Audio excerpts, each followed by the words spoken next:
Assalamualaikum warahmatullahi wabarakatuh. Bapak Ibu hadirin yang kami hormati, untuk menyingkat waktu pada acara manasik pada malam hari ini, kita buka dengan bacaan Al-Fatihah dengan harapan apa yang menjadi tujuan kita bersama, insya Allah akan diberikan oleh Allah kemudahan, kelancaran, tidak ada halangan suatu apapun. Biridullah wa bi syafaati Rasulillah sallallahu alaihi wasallam wa ala alihi wa ashabihi wa azwaji wa dzurriyyatihi. Al-Fatihah. Terima kasih. Untuk acara berikutnya, mari kita dengarkan sambutan. Untuk acara sambutan yang pertama kami serahkan kepada Ustaz Syafi'i dan nanti dilanjutkan dengan Ustaz Hamdani, dan setelah teori nanti ada sedikit praktek nanti itu. Monggo Ustaz. Acara manasik pada malam hari ini tepatnya 1 Juni 2024, berarti kita ini tinggal kurang lebih 1 bulan 21 hari, karena sampean nanti diberangkatkan dari Sangkapura ini melalui dermaga internasional, itu tanggal 22 Juli ya, kita akan berangkat dari sini dengan ekspres bahari gitu Pak. Nah, sampai di dermaga internasional Gresik, nanti akan dijemput oleh kendaraan. Mungkin yang punya keluarga langsung bisa bersama keluarga ya. Nah, adapun yang mungkin akan ikut rombongan masuk penginapan, insya Allah malam ini kami mohon informasinya. Jadi data yang sudah dicentang di luar itu nanti monggo dikonfirmasi lagi. Untuk 22 Juli itu siapa yang ikut bus dan siapa yang akan dijemput oleh keluarga ke tempatnya masing-masing. Monggo kerjasamanya agar bisa kami atur dengan baik. Karena yang nanti akan kami sediakan kendaraan tentu nanti yang tidak dijemput keluarga gitu ya. Nah, tapi insya Allah kami bersama panitia penyelenggara ini, sebagaimana putri beliau yang ada di Surabaya, sudah menyiapkan ya kendaraan maupun tempat, sehingga nanti dari pelabuhan kita langsung menuju ke penginapan. Monggo Bapak. Untuk beristirahat ya seperti itu Bapak Ibu, karena jadwal kita 23 itu insya Allah akan terbang dari Surabaya ke Kuala Lumpur dengan pesawat Malaysia Airlines pukul 10 pagi. Berarti tanggal 23 habis sholat subuh harus siap-siap berangkat dari penginapan menuju ke Juanda. Paling tidak nanti sekitar jam 6 itu sudah berkumpul di Bandara Juanda ya. Akan kita siapkan sarapan di sana ya, masuk ke dalam ruangan istirahat yang sudah tersedia makanan dan minuman. Nah itu insya Allah Bapak Ibu ya, karena ini tiket sudah fix, saya sudah amankan insya Allah. Dan alhamdulillah ini kalau saya hitung berangkat dari 22 dari Bawean dan akan tiba di Juanda tanggal 4 Agustus, itu berarti 2 bulan umrohnya sampai Juli sama Agustus. Jadi tanggal 22 tiba di Juanda tanggal 4 Agustus, itu hitungannya sudah ketemu 14 hari. Betul ya? Kalau nggak salah. Pokoknya program umroh itu 12 hari tidak berkurang. Transit di Kuala Lumpur itu setelah pulang umroh. Jadi 23 ya, kita terbang dari Surabaya ke Kuala Lumpur Terminal 1. Ya, kalau Terminal 2 itu Air Asia. Terminal 1 itu bandara internasional selain Air Asia. Ini nanti informasinya penerbangan ini dari Surabaya ke Kuala Lumpur ke Saudi Jeddah, bagasi tidak keluar, bagasi connect langsung terbang ke Saudi. Berarti kita sampai di Kuala Lumpur tidak keluar bandara untuk antri imigrasi, tidak ada.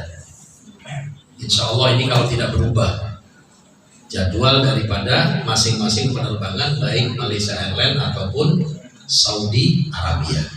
Karena dari Kuala Lumpur menuju ke Saudi ini pakai pesawat terbaik sedunia, Saudi Airlines. Jadi Bapak Ibu ini Masya Allah betul-betul menjadi anak soleh yang dapat rezeki anak soleh. Ya, karena penerbangannya VIP. Ya kan, di bandara pagi-pagi kita siapkan sarapan, jam 10 terbang sampai di sana sekitar 1:30 juga makan di atas pesawat, dan insya Allah akan terbang lagi sekitar pukul 5, 5:30, dan nanti kita kondisikan dari Surabaya ke Kuala Lumpur nasi kerabu ya, karena kita nggak keluar bandara. Ya, nggak keluar bandara, maka nanti terbang dari Surabaya kita siapkan nasi kerabu. Khawatir kalau kita siapkan pecel lele nanti basi. Ya, tapi kalau kerabu insya Allah dijamin 1-2 hari aman. Itu sudah kami gambar semua, itu sudah kami schedulekan semuanya. Ya, nah, karena kita tidak keluar dari bandara, kalaupun keluar, ya nanti ada semacam nasi catering yang berapa 15 ringgit, nasi lemak, Pak Nasir dan lain sebagainya gitu kan. Nah, apalah saya sering transit Kuala Lumpur soalnya yang tuh pusing-pusing aja. Nah, jadi Bapak Ibu seperti itu gambarannya sampai di Jeddah, karena informasinya pesawat akan landing sekitar jam 9 malam sampai di Bandara Internasional King Abdul Aziz. Kemudian kita lanjutkan menuju ke Madinah. Insya Allah ya mungkin tengah malam seperti itu kita akan check in di hotel dan 5 hari berada di Madinah. Setelah itu kita lanjut ke Mekah dan insya Allah 5 hari di Mekah. Jadi 1 kali Jumat di Madinah, 1 kali Jumat di Mekah, 2 kali Jumat. Dan itu sudah terbayarkan 28.500.000. Kalau dihitung berapa pahala yang sampai dapat, ya, karena sekali sholat saja di Masjidil Haram itu pahalanya seperti kita hidup 80 tahun. Itu sampean sekali sholat subuh atau duhur, asar, maghrib, isya, ya kan? Itu sama dengan sholat 100.000 kali di Masjid Sa'adatul Darain, alun-alun Bawean. Kemudian kita akan terbang dari Jeddah menuju Kuala Lumpur tanggal 2 Agustus. Itu sekitar jam 15:10 sore. Ya. Untuk boardingnya kalau nggak salah begitu, mungkin terbangnya jam 4. Akan tiba di Kuala Lumpur jam 5 pagi subuh.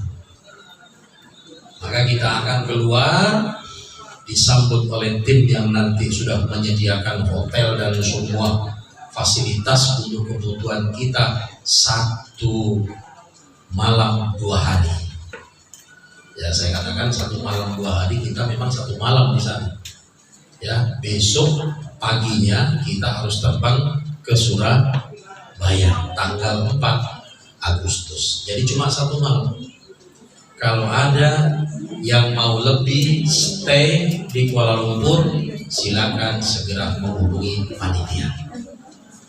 Karena biaya di luar itu tidak tercover. Kan sudah kita sepakati begitu aja di kemarin. Nah, termasuk terkait dengan rencana mau naik kereta cepat. Nah, silakan.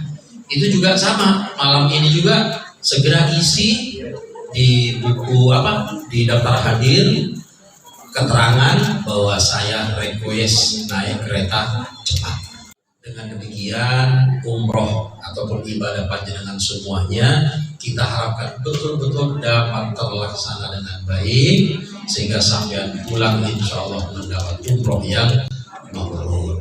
Nah, mari kita sama-sama bertalbiyah. Labbaik Allahumma labbaik. Labbaik Allahumma labbaik. Labbaik la syarika laka labbaik. Labbaik la syarika laka labbaik. Innal hamda wan ni'mata laka wal mulk la syarika lak. Allahumma salli ala sayyidina Muhammadin wa alihi wa sahbihi wa sallim taslima. Allahumma inna nas'aluka ridhaka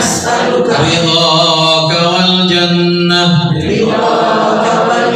wa na'udzu bika min sakhatika wan nar. Labbaik Allahumma labbaik. Labbaik la syarika lak. Labbaik annal hamda lak wal mulka la syarika lak. Labbaik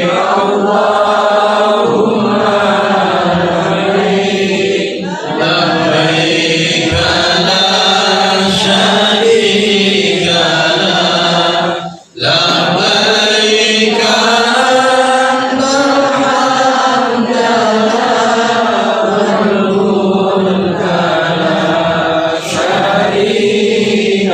ya Rabbi salli wa sallim ala nabi khairil anam. Zurna Makkah wa ila Zamzam Muhammad alaihi salam. Labbaik Allahumma labbaik. Labbaik la syarika lak.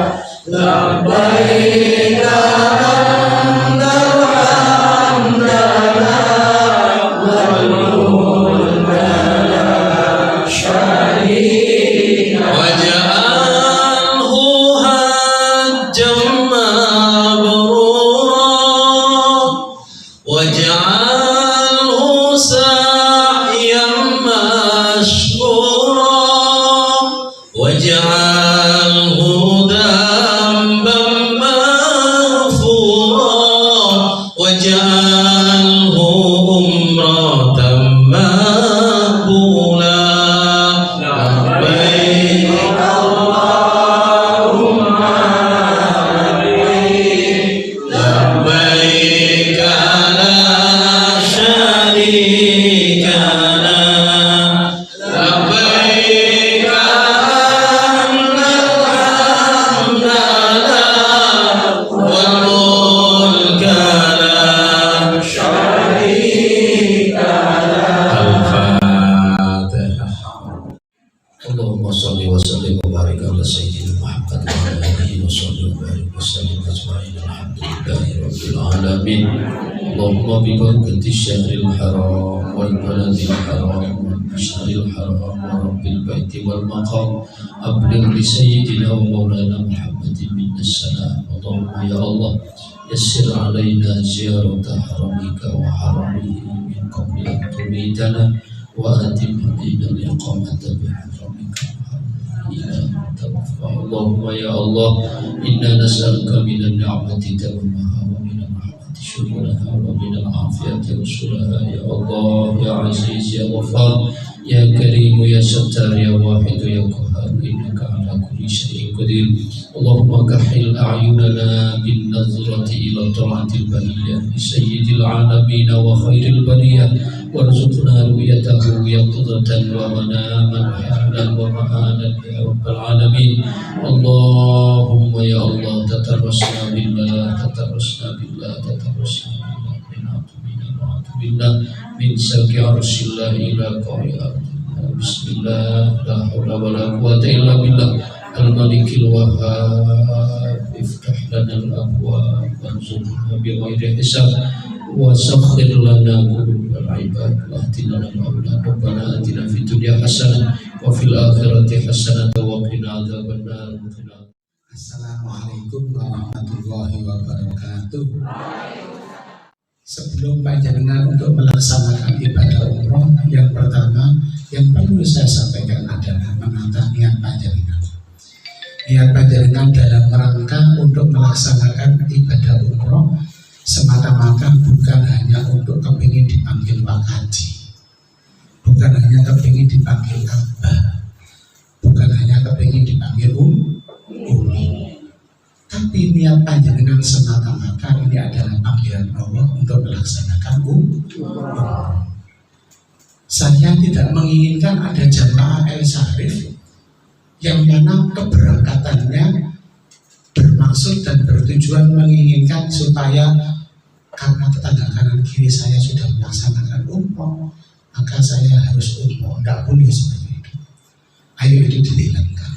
Mumpung panjenengan sekarang belum berangkat masih di sini, ayo panjenengan rubah niat tersebut. Niat semata-mata karena Allah untuk melaksanakan ibadah. Yang pertama.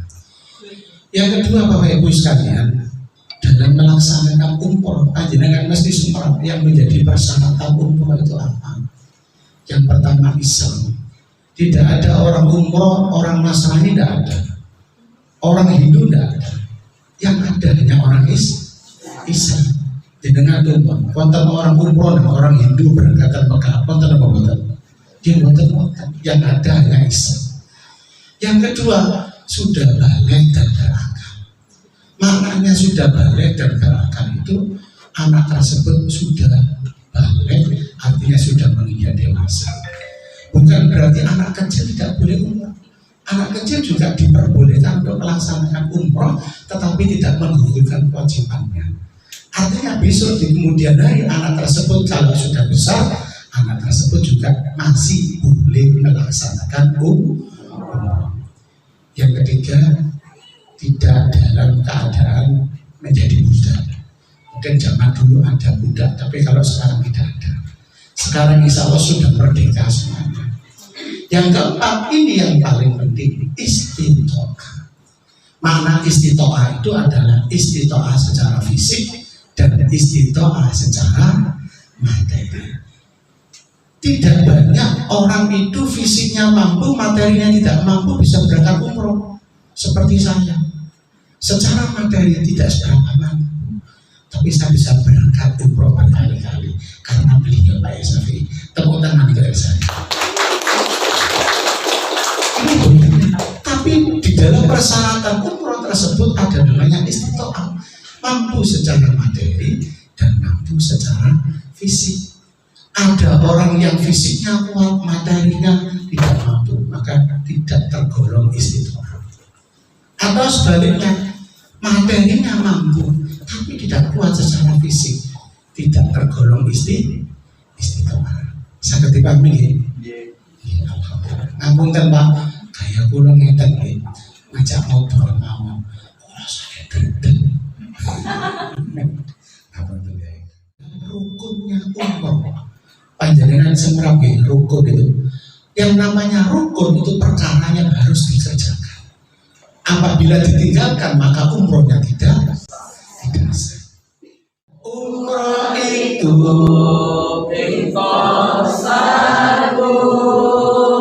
Ikhram sa'idan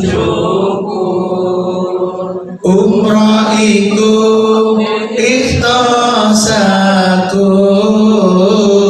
ikhram sa'idan umrah iku ikhtasakur ikhram tawaf sa'i cukur yang tertib menjadi rukun yang terakhir. Bapak-bapak, ibu-ibu, panjenengan bingung kalau seandainya mau melaksanakan umroh, pastilah akan memasang ikhram untuk mengawali umroh panjenengan. Besok misalkan panjenengan umrohnya itu berangkatnya dari Madinah dulu, maka umrohnya panjenengan pasang niatnya di Masjid Bir Ali, tepatnya di Dzulhulaifah. Ustaz, saya di sana perlunya untuk apa? Pasang niat. Sebelum panjenengan pasang niat dari hotel, panjenengan sudah mempersiapkan diri, bersih diri, mulai dari membersihkan kuku, potong rambut, potong jenggot yang masih berserakan, panjenengan rapikan. Kenapa kok demikian? Karena kalau rambut, jenggot, kumis panjang itu akan mengakibatkan jenengan tidak sengaja garuk-garuk akan roboh. Maka disunahkan sebelum panjenengan menggunakan ikhram, panjenengan disunahkan mandi sunnah ikhram. Ustaz, mandinya bagaimana? Apakah seperti mandi seperti sedia kala kita mandi? Tidak. Mandinya seperti panjenengan mandi besar atau mandi janabah. Hanya saja niatnya nek panjenengan biasanya mandi besar, niatnya ya seperti itu. Kalau panjenengan niat mandi sunnah ikhram, niat bahasa Jawa atau bahasa Bawean boten apa-apa. Niat saya mandi sunnah untuk melaksanakan umroh atau untuk ikhram untuk melaksanakan umroh. Itu saja boten. Karena Allah, daripada jenengan niat bahasa Arab tidak tahu artinya dan bingung sakarepe dhewe. Maka diperbolehkan apabila panjenengan niat dengan memakai bahasa Arab atau bahasa Indonesia. Saged dipahami nggih? Setelah panjenengan niat, jenengan damel ikhram, baik laki-laki maupun perempuan.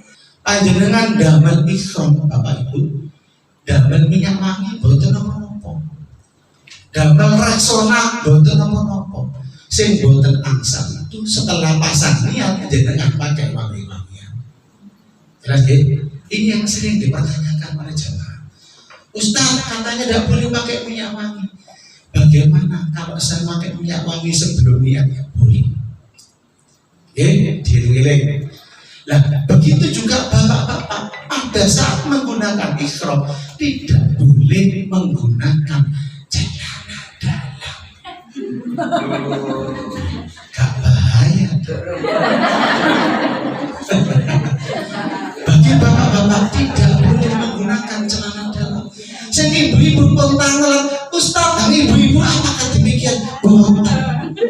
Ibu-ibu tetap boleh. Dieling-eling. Pas ibu-ibu protes, bapak-bapak tidak pakai celana dalam, ibu-ibu tidak pakai celana dalam. Gak bahaya. Setelah panjenengan damel ikhram, panjenengan nanti langsung diangkut naik bis menuju ke Dzulhulaifah untuk melaksanakan niat umroh di Masjid Bir Ali atau Dzulhulaifah.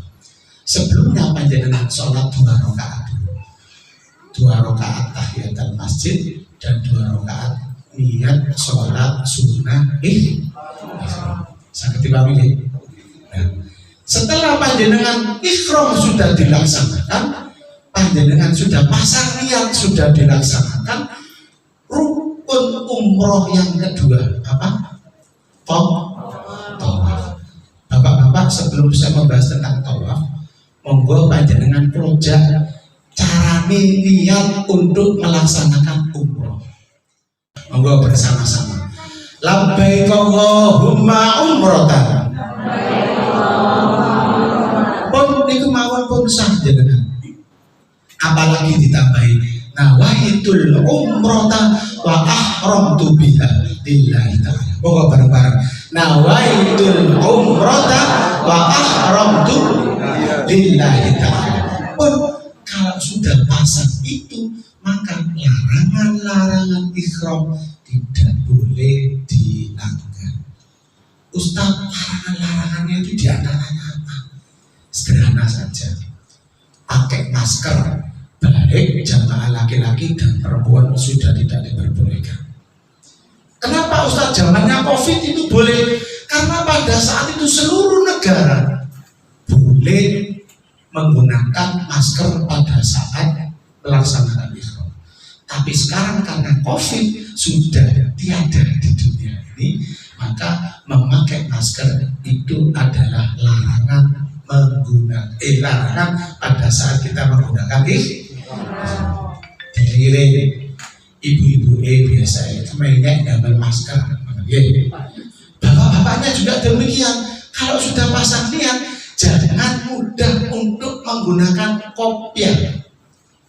Biasa sering kopiah lali di tas. Lah pada saat bis kerosok ademen kopiah di dalam boten angsal. Kalau itu jenengan double, insya Allah bau kambing. Maknanya bau kambing adalah panjenengan melanggar dan dikenakan double. Jelas ya? Setelah panjenengan lihat perjalanan dari Madinah menuju ke Mekah, tidak langsung tawaf tapi menuju ke hotel terlebih dahulu. Biasanya ibu-ibu nek ketok hotel buka lawang, sing pertama sing dibuka adalah kamar mandi. Gini betul. Nek pun ketok kamar mandi mesti ketok wastafel. Nek ketok wastafel mesti ketok sabun kepingin cuci tangan. Gini betul. Ini gak bahaya. Kenapa kok demikian? Karena kita sudah pasang niat, maka kita harus menghindari wangi-wangian. Yang sering terjadi, ibu-ibu mesti masuk kamar mandi, mesti langsung cuci tangan, perahu-perahu dan lain sebagainya. Ono sabun mesti tidak. Bapak-bapak, ibu-ibu, saya berpesan kepada panjenengan, apapun yang menjadikan panjenengan ragu, sampaikan kepada pemimpin. Yang sering terjadi, panjenengan habis berbuat salah, cerita pemimpinnya, wes bapak karo, gini betul. Yang sering terjadi. Maka dari itu Bapak Ibu saya berpesan, apapun yang menjadikan keraguan panjenengan disampaikan kepada Bapak.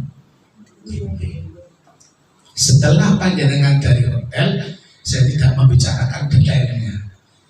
Nanti panjenengan akan diangkut bersama-sama, tidak diangkut sih, diajak berjalan langsung menuju ke Masjidil Haram untuk melaksanakan rukun yang kedua. Apa itu? Tawaf. Panjenengan nek ningali Mekah pun sampai ningali bojo. Ketok Mekah kepengin lain-lain dan gemuk ngoten boten bisa. Ketok Mekah ya apa Mekah itu ternyata gede nih ya. Kepengin aparane aku tak melayu-layu tak gemoke boten bisa. Kenapa demikian? Karena kiswah di Mekah itu baunya harum, maka panjenengan jangan sampai mendekati Ka'bah terlebih dahulu sebelum rangkaian umroh diselesaikan. Saged dipahami nggih? Panjenengan masuk menuju ke Masjidil Haram, usahakan kaki kanan yang tidak dahulukan. Ayo dibiasakan. Yang masuk masjid kaki kiri, mulai sekarang panjenengan biasakan. Masuk musola, masuk masjid dengan kaki kanan. Masuk toilet dengan kaki kiri. Kalau masuk masjid dengan kaki kiri berarti tidak ada bedanya masjid dengan toilet. Sangat dipahami nggih? Jangan masuk masjid dengan berdoa Allah maftah li abwaab rahmatik dan seterusnya. Panjenengan melampah ketok Ka'bah.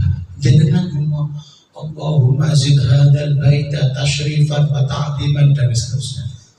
Ustaz, apakah doa itu ada di buku panduan manasik al-Syarif?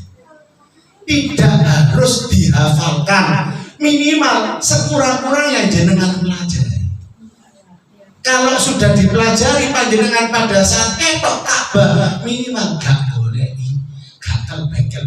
Oh, aku tahu moco, tak bukain halaman sekian, tak baca nyari Allahumma zid hadzal baita tashrifan wa ta'dhiman.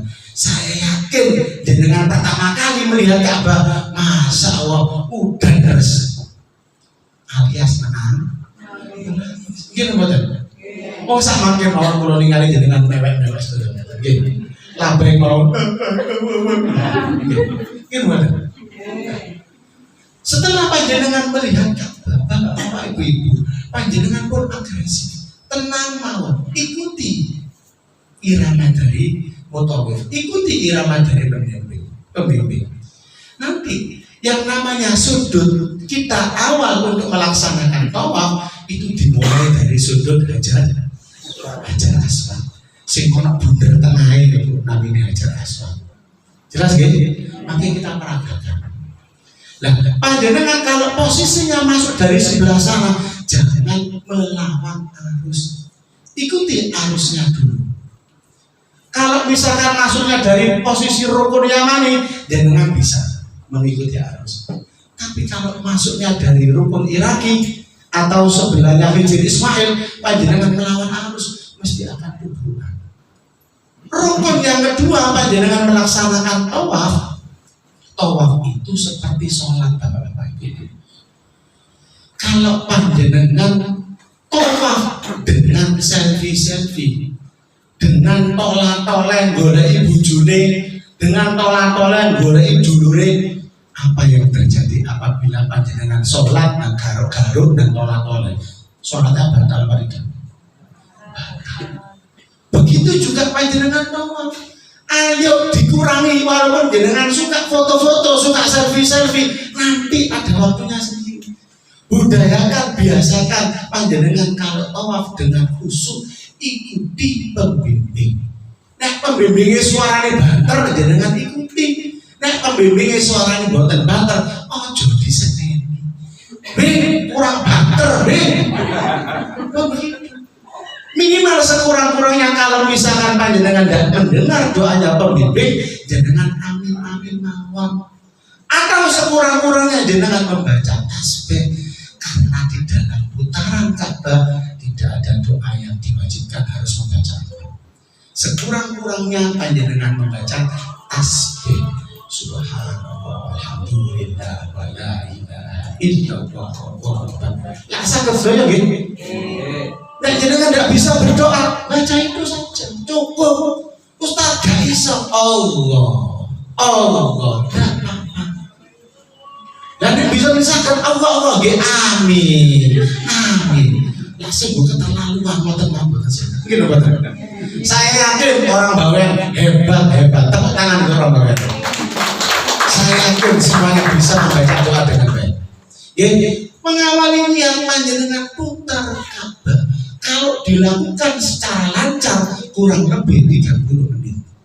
Kalau dilaksanakan kredit rame 45 menit bahkan sampai 1 jam. Ingat Bapak-bapak Ibu, lakukanlah tawaf dengan hikmat. Jangan banyak ngomong, jangan banyak tola-tole, jangan mainan HP.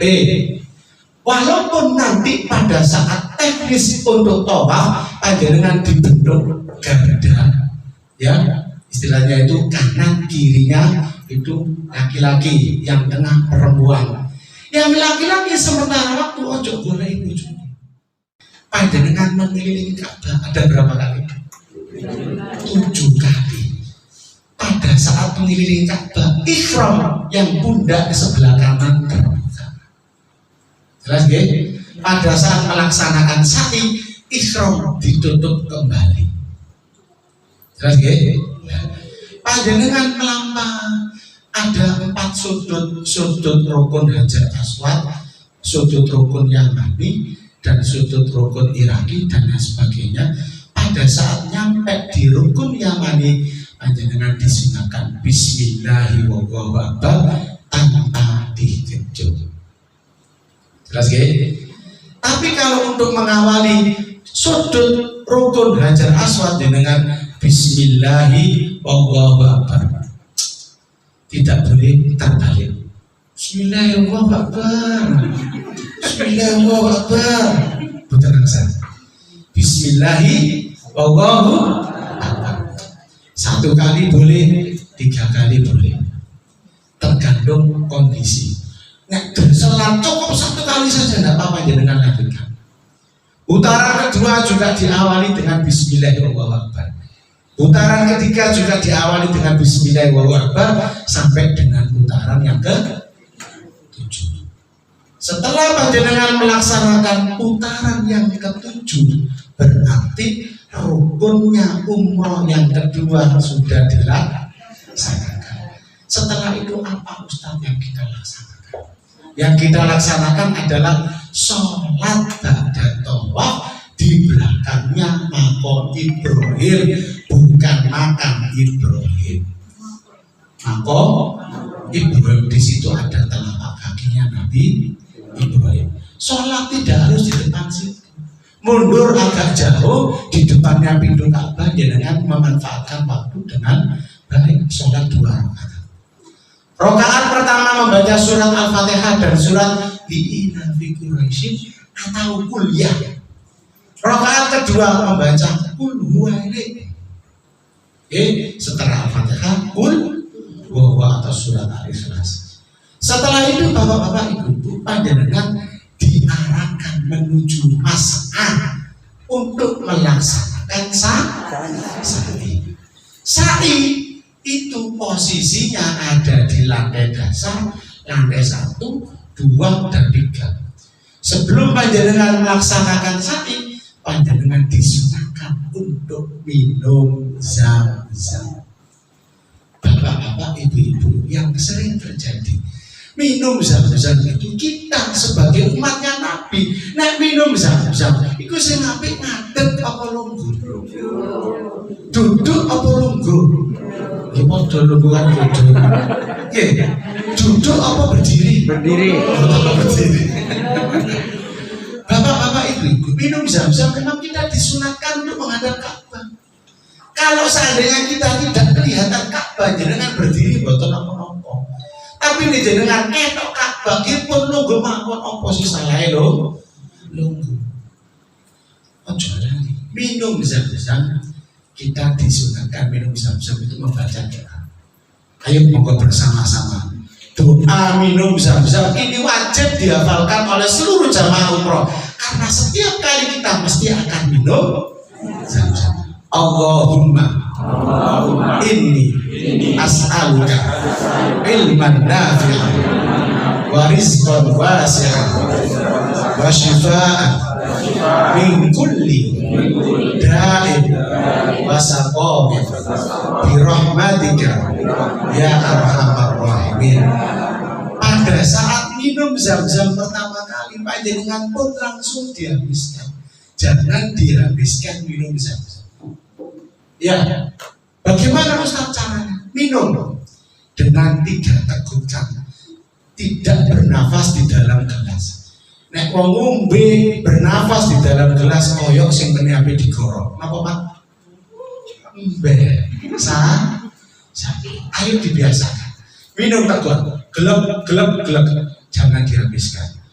Setelah itu jenengan tumpahkan ke telapak tangan jenengan usapkan kepada mukanya sambil berdoa, ya Allah cerahkanlah wajahku, ya Allah jerawatku akeh, ya Allah bikin kolonter, ya Allah barokah zam-zam boten napa-napa biar glowing, ya Allah boten napa kok itu donga. Yang kedua jenengan gosokkan ke dada panjenengan, ya Allah muga-muga barokah zam-zam, ya Allah hatiku sing dengki, penyakit jantungku, penyakit opo yang ada dalam dadaku, longkokkanlah. Setelah itu panjenengan usapkan ke kepala panjenengan. Ya Allah hilangkanlah pikiran-pikiran yang kotor. pikiran-pikiran yang tidak baik, supaya dengan berkahnya Zam-Zam ini panjenengan menjadikan pikiran saya bersih. Begitu panjenengan minum yang kedua, sakit, glek. Yang penting minuman yang pertama panjenengan manfaatkan dengan berdoa. Setelah itu Bapak Ibu, panjenengan setelah melaksanakan tawaf dan dilanjutkan dengan sholat 2 rakaat dan dilanjutkan dengan minum Zam-Zam, maka panjenengan melaksanakan rukun yang ketiga. Apa itu? Sa'i. Sa'i itu Bapak-bapak, Ibu-ibu, apakah sama dengan tawaf? Berbeda. Kalau tawaf dari rukun Hajar Aswad muter ketemu rukun Hajar Aswad dihitung, dari rukun Hajar Aswad muter lagi ketemu Hajar Aswad dihitung, dan seterusnya. Kalau sa'i tidak seperti itu, jenengan sa'i seperti itu, insya Allah panjenengan masuk rekor P14. Kenapa demikian? Yang namanya sa'i itu dari Sofa ke Marwah dihitung, dari Marwah ke Sofa dihitung. Maka kalau Sofa ke Marwah bolak-balik sampai 7 kali, pasti mengawalinya di Sofa, berakhirnya di Marwah. Ustaz, berapa meter kita jalan di sana? Per satu dari Sofa ke Marwah 400 meter. Oh, 400 meter nek ping bolak-balik ping 7 ketemu nih hampir 3 kilo. Gitu? Apa ping 7? Pinten? Tak 28, hampir 3 kilo. Itu kalau dilaksanakan secara sempurna, lancar, tidak pakai berhenti, tidak pakai nyantai-nyantai, insya Allah kurang lebih 1,5 jam. Maka dari itu Bapak-bapak, Ibu-ibu, ayo dengan dalam kurun waktu beberapa bulan ini, ayo dimanfaatkan setiap pagi panjenengan minimal sekurang-kurangnya jalan-jalan kurang lebih 2-3 kilo. Latihan berjalan. Ustaz, sa'i itu yang dibaca apa? Tidak ada bacaan yang khusus juga. Kalau misalkan pembimbing baca doa jenengan boten krungu nggih amin amin ndak apa. Kalau misalkan panjenengan kepengin doa sendiri nggih boleh. Jenengan kepengin subhanallah alhamdulillah juga boleh. Tapi pada saat menaiki bukit Sofa, menaiki bukit Marwah, panjenengan disunahkan membaca Inna Sofa, monggo bersama-sama. Inna Sofa wal Marwata min sya'airillah, faman hajjal baita aw i'tamara fala junaha alaihi ayyatawafa bihima wa man tatawwa'a khairan fa innallaha syakirun alim. Itu dibaca. Nek gak apa amin amin boten apa-apa. Jelas nggih? Pada saat panjenengan berjalan khusus untuk jamaah laki-laki, di situ ada lampu hijau ramel. Panjenengan khusus yang laki-laki disunahkan untuk lari-lari kecil, bukan berlari. Diling-iling. Lari-lari kecil, bukan berlari. Seringnya yang saya lihat jamaah yang luar Indonesia dikira melayu nang Nigeria. Melayu karuan. Mari melayu kita orang Indonesia, subhanallah, bukan pamer. Jadi bapak-bapak jangan terprovokasi. Kalau ada orang Nigeria lari-lari, bukan lari-lari kecil, itu melayu. Maka panjenengan disunahkan lari-lari kecil biasa mawon. Rabbil fir, warham, wa'fu, watakarram, dan seterusnya. Ibu-ibunya apakah lari-lari kecil? Boten. Ibu-ibunya cukup berjalan saja. Pun sampai bolehi bapaknya, Pak, keren aku Pak, pun sampai seperti itu. Tetap mawon, pasti ketemu. Gak bilang Jelas nggih? Bisa dipahami nggih? Ada berapa putaran tadi sa'i? 7. Setelah panjenengan melaksanakan sa'i, panjenengan melaksanakan rukun yang keempat. Apa itu Ustaz? Bercukur atau gunting rambut. Ustaz, gunting rambut itu apakah kita boleh membawa gunting? Boleh kalau umroh. Kalau haji sekarang tidak boleh. Umroh boleh ditaruh di koper besar. Gini-gini. Yang sering terjadi gunting di daerah gunting koper kecil mesti dibongkar gak karu-karuan pertore gunting deke disempitno pada saat dibongkar bingung daerah itu. Dia benar sampai Amerika gak karu. Makanya gunting boleh dibawa ditaruh di tas koper besar. Pada saat nyampe di Mekah dikeluarkan ditaruh di tas paspor untuk digunakan tahalul. Jelas ya? Pada saat tahalul yang sering terjadi, yang ditanyakan oleh jamaah, Ustaz, saya ini mau potong rambut, sopo sing motong aku? Ada mengatakan, boleh ono wong sing mari tahalul, nek wis ketemu, nek gak ketemu, mesti jenengan bingung. Nek gak ketemu ya sudah panjenengan potong sendiri minimal sekurang-kurangnya pembimbing yang mendahului. Wa fil muhallilin wal muqassirin bismillahirrahmanirrahim. Setelah pembimbingnya motong bapak-bapak satu ker, bapaknya motong ibunya dan seterusnya. Jelas ya? Bisa dipahami ya? Setelah itu rukun yang terakhir adalah tertib. Kalau rukun yang terakhir tertib, pertanyaannya apakah rukunnya itu boleh dibolak-balik Ustaz? Pertama sa'i dulu baru tawaf? Tidak boleh. Makanya di dalam rukun yang terakhir adalah tertib. Bapak-bapak, ibu-ibu, khususnya bapak-bapak, kita samakan persepsi lumian ya. Ikhram itu adalah dua helai. Kalau ada mengatakan membawa ikhram, jangan membawa satu helai gitu. Yang namanya ikhram itu dua helai. Kalau nanti pada saat panjenengan umroh disampaikan oleh tim travel dari Gresik membawa dua setel ikhram, berarti jenengan membawa dua setel ikhram, bukan dua ngeten iki. Yang ngeten iki berarti dua helai. Sangat dipahami ya? Nah berarti yang namanya satu setel ikhram berarti ada dua helai. Jelas ya? Yang kedua, kata kuncinya kalau panjenengan dapat ikhram, sing penting siji, sing penting nyaman. Yang kedua, tidak terbuka auratnya. Yang ketiga, panjenengan saged damelnya, saged pemakaiannya. Karena banyak bagaimana metode-metode dalam memakai ikhram. Kalau misalkan saya metodenya seperti ini, bukan berarti saya yang paling benar. Yang paling penting kata kuncinya nyaman. Yang kedua, tidak terbuka auratnya. Yang ketiga, panjenengan bisa menggunakannya. Masih saya memperagakan seperti ini, nek jenengan boten iso dimuter-muter boten karu-karuan. Nggih napa boten? Saya yakin Bapak-bapak pun semerap story. Ya pun tak peragakan nggih. Ngapunten, saya memperagakan ini bukan berarti ini yang paling benar.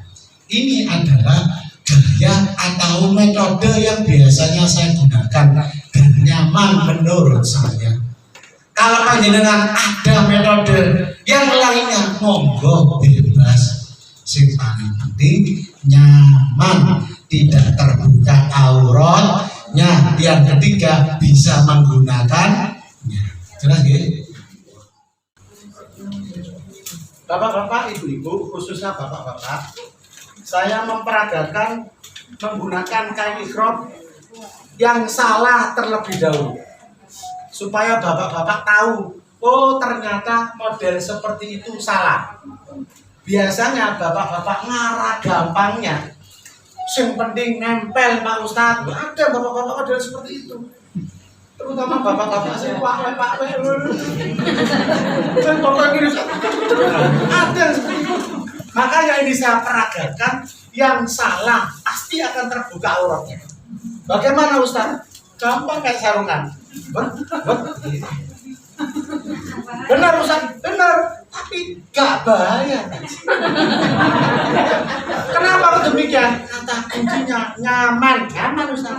Tapi terbuka auratnya. Karena apa? Kaki tiganya mesti terbuka. Gak bahaya tak kaki tiganya terbuka. Loh.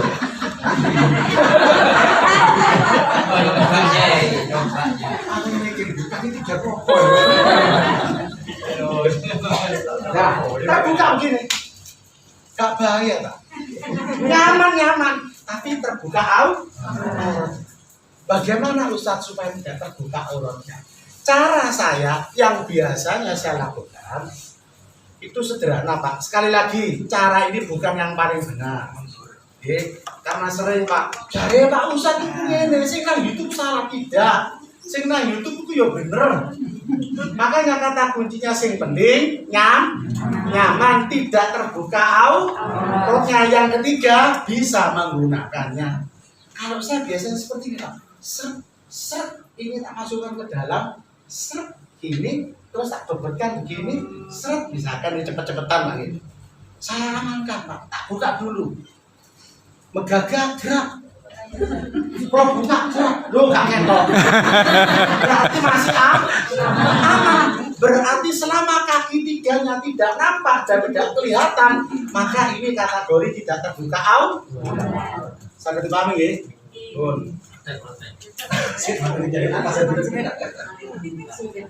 Begitu juga atasannya, bapak-bapak ibu-ibu. Bapak-bapak juga sering tanya, Ustaz, sendorku ya apa sih kok aku mesti sendorotan?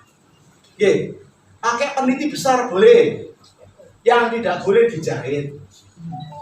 Jenengan damel ngeten mawon, plek plek plek disabungi, plek aman Pak. Sing biasa kademen aman. Ngeten disabungi, plek aman Pak. Pada saat tawaf tinggal dikeluarkan saja begini, plek aman Pak. Ada yang model seperti ini. Ye, bagi yang gendut-gendut aja. Model seperti ini sangat disarankan. Karena apa? Tidak gampang masuk angin-angin. Tapi ngejenengan damel model sing ngeten. Sing ngeten Pak. Ini dimasukkan begini. Terus ini dinaikkan begini. Seret. Mestinya sholat mesti blodder gak karo-karo. Gitu Pak. Ngeten itu juga benar. Tapi tergantung selera. Nek jenengan nyaman dengan ngeten, monggo. Bagi orang gemuk ngeten ini nyaman, Pak. Tapi di glowor. Oke, tapi kalau misalkan jenengan sabu itu lebih aman. Yang paling penting monggo ada yang mau peragakan jenengan aja. Tinggalannya cocok nih, ayo. Sini bangun. Pun. Nah, beri Pak Ji, masuk TV saja.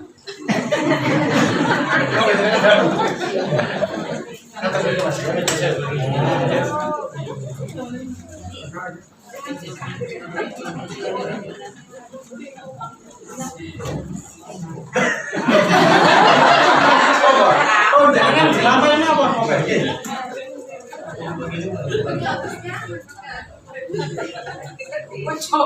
Cepetan. Oh, Pak Cipon, kesana.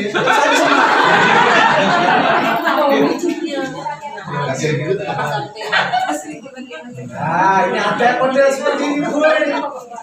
Jangan menyalahkan model yang tadi dan jangan menyalahkan model yang sekarang.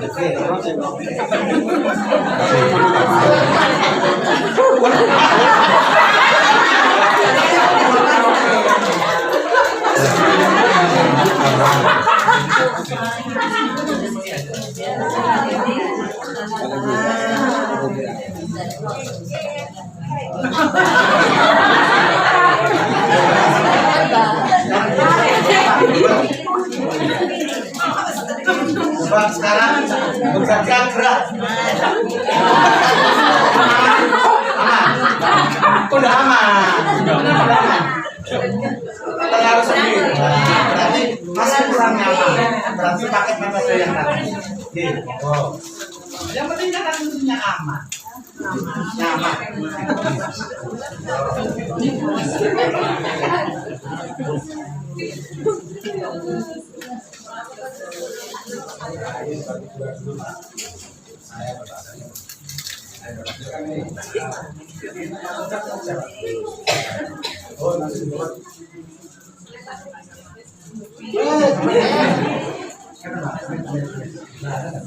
Nah, dicoba menggagap Pak Ci, aman? Aman, bukan? Nah, aman, ye. Oh, sekarang kata saya. Datang ye, kata kuncinya aman. Aman ya aman. Yang sering terjadi bapak-bapak, ibu-ibu, ngapunten Pak nggih, ikram enggak boleh diginikan. Oh, itu sama seperti pakai kopiah. Enggak boleh diginikan karena menempel. Sama seperti pakai kopiah. Nah, kalau sudah seperti ini boleh begini, langsung bisa beli Pak. Tangannya kok gak keluar, bisa, jangan khawatir, enggak hilang, enggak. Enak begini, nyaman kalau untuk cuaca dingin. Tinggal bisa beli mawon. Pada saat panjenengan tawaf, sakit Pak keluar. Model begini. Nah, satu tadi begini pas. Lebih aman. Kiri cepatnya ini bau.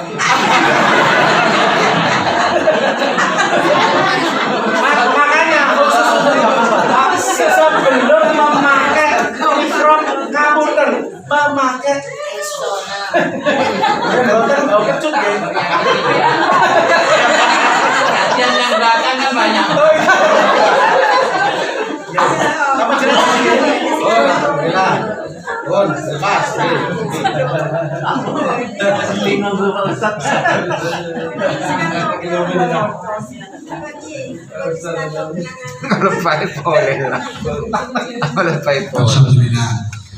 Bapak-bapak, ibu-ibu, insya Allah semuanya kalau tak lihat sudah paham semuanya. Karena waktu sudah menunjukkan pukul 9, kita praktek sejenak. Kita tanya jawabnya di bawah. Langsung pergi. Monggo.